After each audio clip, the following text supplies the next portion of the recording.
आप सभी का स्वागत है हमारे YouTube चैनल गौरी ज्ञान सागर में। आज मैं इस वीडियो में जो कहानी लेके आई हूँ वह कहानी तब की है जब राजा भोज ने हल जोता था। आइए कहानी की तरफ ध्यान देते हैं। एक समय की बात है, एक दिन राजा भोज अपनी रानी के साथ रथ पर सवार होकर राज्य का भ्रमण कर रहे थे। भ्रमण करते करते वे राजधानी से बहुत दूर निकल गए। उन्होंने देखा कि कुछ दूरी पर किसान हल जोत रहा है, मगर उसके हल में एक ही बैल है तथा दूसरे बैल के स्थान पर उसकी स्त्री हल खींच रही है। राजा भोज ने रथ रोका और किसान के पास जाकर बोले, भले आदमी, तुम यह क्या अत्याचार कर रहे हो? भला कहीं स्त्री को भी हल में जोता जाता है? मेरा एक बैल मर गया है, दूसरा बैल खरीदने के लिए मेरे पास पैसे नहीं हैं। अगर खेत नहीं जुता तो मैं खाऊंगा क्या? कहकर किसान पुनः अपने कार्य में लग गया। राजा ने कहा, अरे भाई जरा सुनो तो। किसान ने उत्तर दिया, जो कहना है मेरे साथ चलते चलते कहो, मेरा काम क्यों रोकते हो?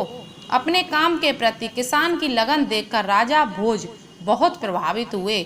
वह बोले, भले आदमी, तुम इस प्रकार तो अपनी पत्नी को थका दोगे और थकावट की वजह से दूसरा कार्य भी नहीं कर सकेगी। किसान बोला, तो फिर तुम ही बताओ मैं क्या करूं? तुम मेरे साथ चलो। राजा ने कहा, मैं अपना बैल तुम्हें दे दूंगा, मगर इतनी देर मुझे काम भी तो रोकना पड़ेगा, अतः तुम ही बैल ला दो। किसान ने कहा, अच्छा तो तुम अपनी पत्नी को रथ के पास भेज दो, मेरी पत्नी से बैल ले आएगी, तब तक मैं तुम्हारे हल में जुतता हूँ। राजा ने कहा। किसान इस बात पर राजी हो गया। राजा भोज हल में जुत गए और किसान की पत्नी रथ के पास चली गई। उसने रानी को सारी बात बता दी। रानी ने पूरी बात सुनकर कहा, तुम्हारा बैल बहुत कमजोर है, वह हमारे बैल का साथ नहीं दे सकेगा, इसलिए तुम दोनों बैल ले जाओ। किसान की पत्नी दोनों बैल लेकर खेत में पहुंची। किसान बहुत प्रसन्न हुआ। राजा भोज ने कहा, अगर कोई दिक्कत हो तो मेरे पास आना। कहकर राजा भोज ने अपना परिचय दिया तो किसान बहुत शर्मिंदा हुआ। उसने राजा से बार बार क्षमा याचना की। राजा प्रसन्न होकर चल दिए।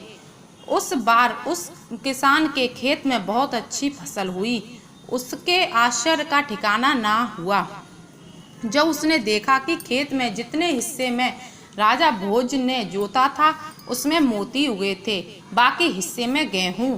किसान बहुत खुश हुआ। किसान ने सारे मोती इकट्ठे किए और राजा भोज के पास गया और सारे मोती राजा के चरणों में रख दिए और सारा किस्सा सुनाया। राजा ने कहा, ये मोती तुम्हारे खेत में उगे हैं, इन पर तुम्हारा हक है।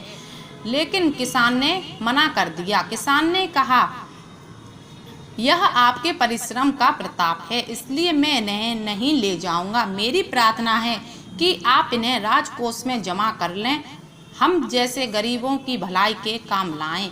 किसान की प्रार्थना राजा ने स्वीकार की। राजा किसान की बात से बहुत प्रसन्न हुए और उन्होंने मोती स्वीकार कर लिए।